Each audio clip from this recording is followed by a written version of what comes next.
I represent for our team, which comes from the class intake I9UWE. So there are 5 people in our team. There's a Minh Quân, Như Ý, Thu Hồng, Ngọc Lan, and me. Today, we will illustrate a very well-known case happened in the United States in which insider trading played an important role. It can be easily seen that a trader and a billionaire were in financial scandal, but we also clearly explain how a professor or a scientist got involved in a financial scandal. But first, we would like to show you a short clip about people's awareness of insider trading.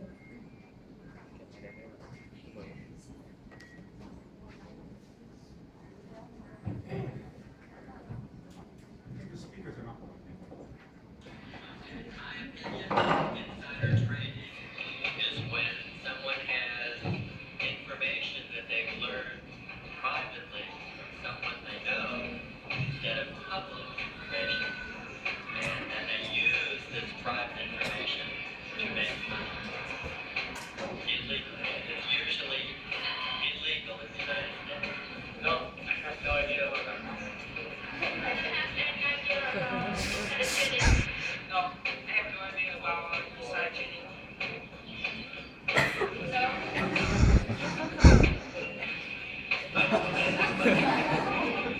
Insider trading. To me, insider trading is when people have the knowledge of shares being sold to company before they are released to the public.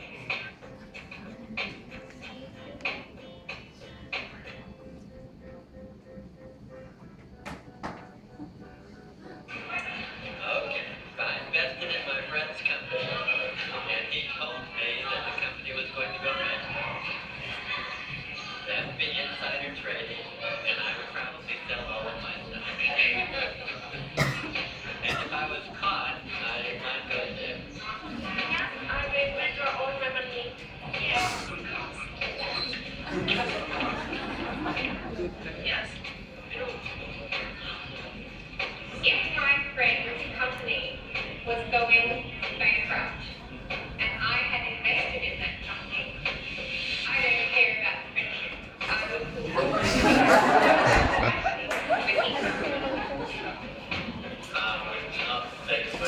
I'll take back my money. I would go down to get everything up in the air so that you would catch that on the sinking ship.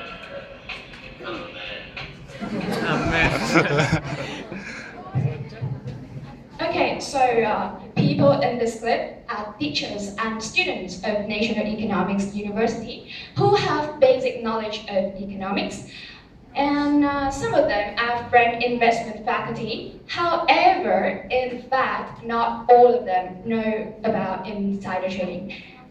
Given the particular case, most of them chose to sell all their stock after knowing inside information from their friends without being aware of getting involved in an illegal situation.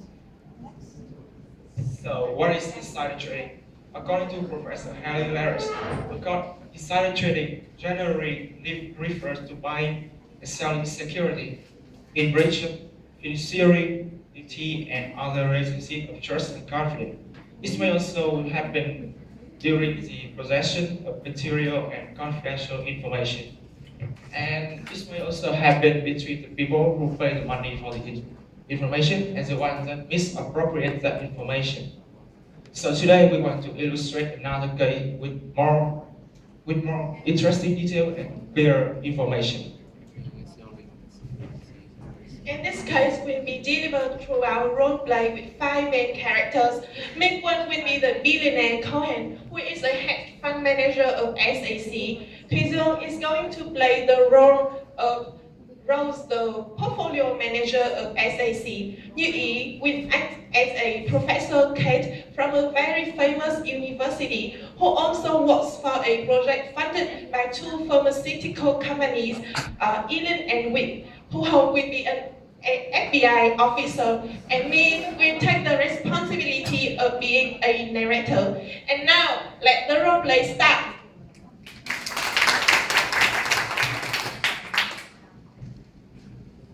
Rome has just been hired by the large and famous hedge fund SAC, and she's thinking of how to impress her new manager. How to quickly get promotion? The manager strongly appreciates ideas, but which ones? No ideas at all. Okay, let's see. Perhaps surfing the web may have. What is that? Alzheimer? Wow, it affects roughly 5 million Americans. The number of new cases increases dramatically. This looming epidemic has added urgency to scientific search for a cure. Well, it seemed to be interesting. Maybe investment in companies that develop research on drug for Alzheimer may be a good idea. Oh, right. My friend works in medical industry.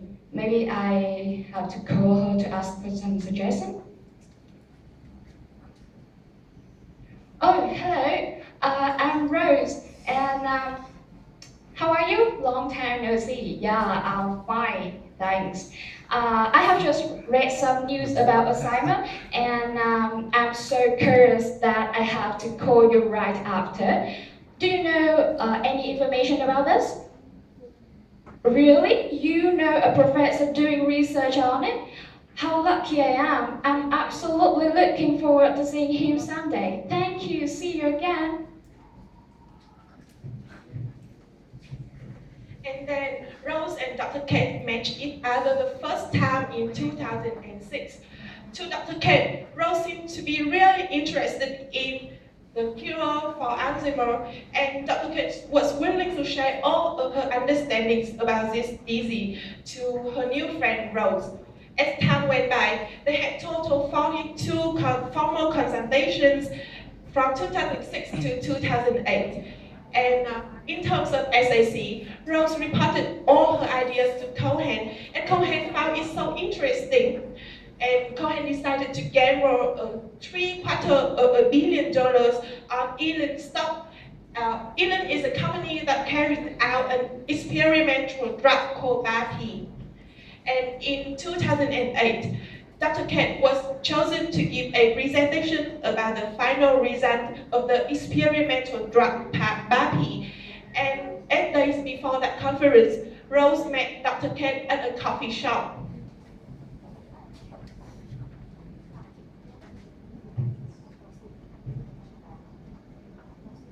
Hey, Rosie. Hey, hello, Doctor. How are you? I'm fine, yeah. Brilliant. All things are brilliant. You are going to make a presentation about Alzheimer, aren't you? Of course. What's wrong? Well, I think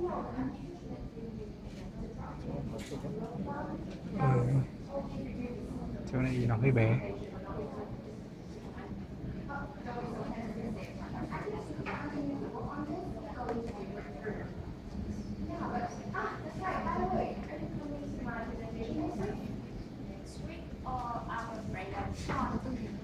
On that day, I'm going to go abroad to make a big deal for my company.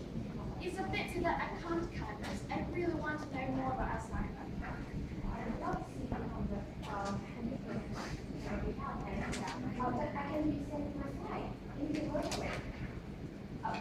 Is that okay to say with a non-public information? Yeah.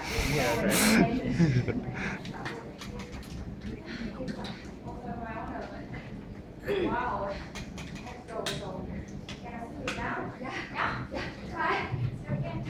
Right after the conversation ended, Rose and Cohen had an urgent meeting. Why you close the door? Hello. I have just heard from Dr. K that the drug is not as promising as we all expected. It just affected on some patients only. Yes, I do.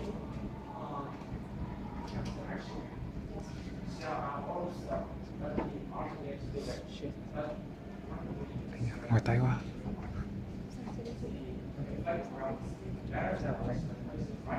Yeah.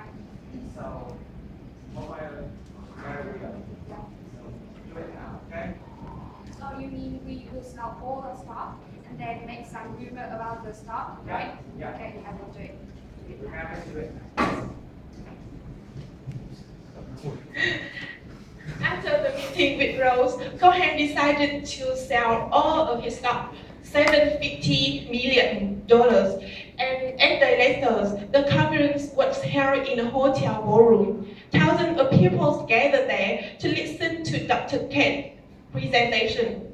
And then the final result was published, which made everyone surprised. And one market analyst who did not believe in the commercial prospect of the drug called it as a disaster.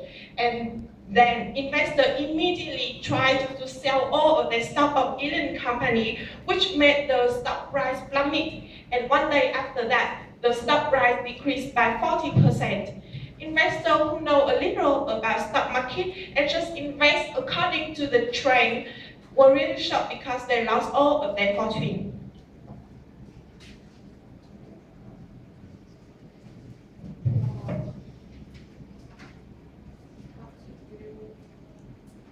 The price plummeted a lot. I don't know if growth is okay. We told Cohen to invest all of the stock in our he made an epic judgment. I think I have to call him. Good morning, I'm FBI officer.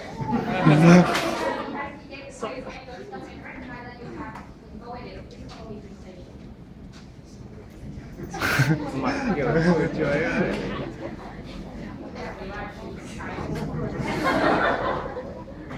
Well, why am I being requested?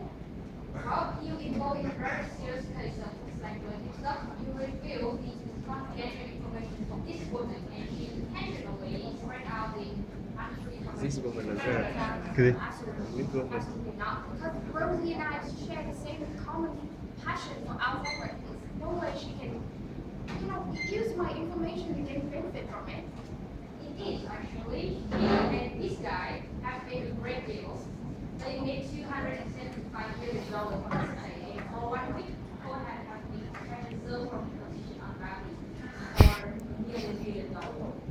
I still think that she was doing it because she was afraid of losing her job. Like, regardless, the benefit of SAC is more positive for Elon. Like the stock become a hot trend, and they must create a great fund for it. Well, unfortunately, it cannot be positive. They try to manipulate the market by getting information from you, not selling and spread out the rumors, and it's not unfair. It's unfair for our investors, and there's a lot of people lost money. So it's not what it is for what I think it was.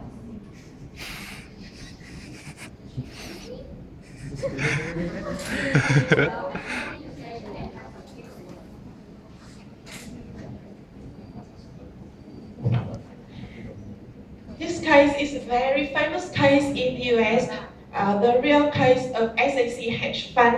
And in this case, the SAC manager is Stephen Cohen, Mortimer is a portfolio manager, and Gilman is a professor. And this case has only been recognized by FBI after a long time investigating, and it has been judged in the court in January 2014. Cohen was never a value investor. He's already encouraged using insider information, and as the further investigation, further, it's turned out that Sao lại đứng bên this kia? model of SAC encourages the use of insider information. It's not only tolerated, but also encourages some false behavior. And he's a trader, but not an analyst, because he moved in and out quickly, betting on the short-term fluctuation of the stock price.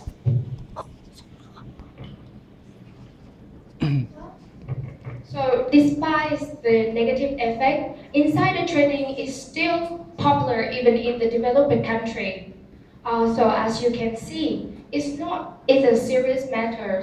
And not only insider trading is an unfair activity, but also cheating behavior that seriously affects the business ethic And given that the case, we look back to Vietnam. As you can see, our financial market had just been developing, and the legal framework is still very limited, and the rules and regulation are really loose.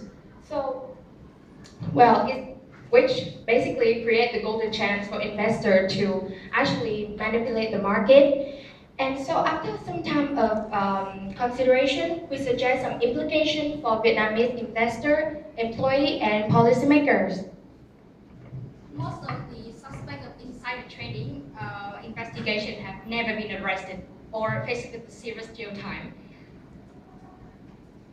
And in Vietnam, there was 173 insider trading cases per year, and the total fine is only 10 billion Vietnam dong. It sounds like a very big number, but actually it's too small compared with the amount that investors can gain. And that's why it is urgent and essential to have a detailed legal framework. For investors, it's advisory to have a long-term investment. Insider trading may bring you a lot of profit, but somehow, in some day, you will be getting to jail because of cheating. And also for employees, they should be more aware of insider trading and be more decisive not to do that, to avoid that. If like they try to make use of inside information to generate any profit or any benefit for themselves, they can get into jail, not their boss, not other else, but them, because they are the direct person who carry out the trade, so the risk of being charged is high. And especially for students like me, like us, who will be employees someday in the future. And it's very hard to deny money, right? So that is the end of our presentation.